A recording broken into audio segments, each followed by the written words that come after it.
কয়েক ঘন্টার নাটকে হার্দিক পান্ডিয়াকে গুজরাট টাইটান্সের কাছ থেকে কিনে নিয়েছিল মুম্বাই ইন্ডিয়ান্স।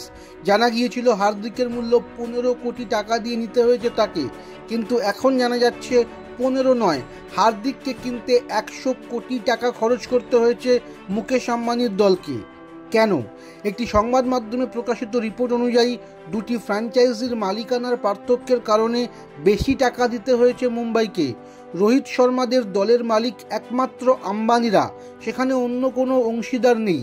কিন্তু গুজরাটের মালিক সিভিসি ক্যাপিটালস একটি ইনভেস্টমেন্ট সংস্থা, সেখানে প্রায় 40টি কোম্পানির লগ্নি রয়েছে, তারা প্রত্যেকেই গুজরাটের মালিক। ফলে গুজরাট থেকে টাকা দিয়ে কোনো ক্রিকেটার কিনতে হলে ট্রান্সফার ফি বাবদ অনেক বেশি টাকা দিতে হয়। এক্ষেত্রেও সেটাই হয়েছে।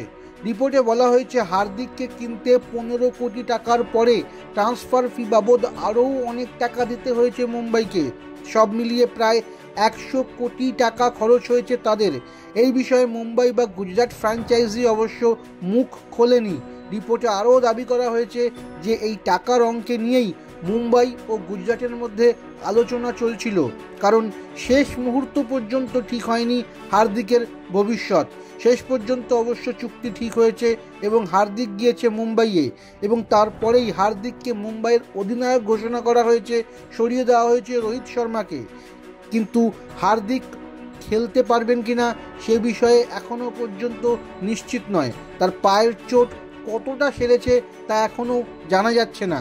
100 কোটি টাকা খরচা করে হার্দিককে নেওয়ার পর যদি তিনি খেলতে না পারেন, তাহলে সেটা মুম্বাইয়ের কাছে হবে বড় ধাক্কা।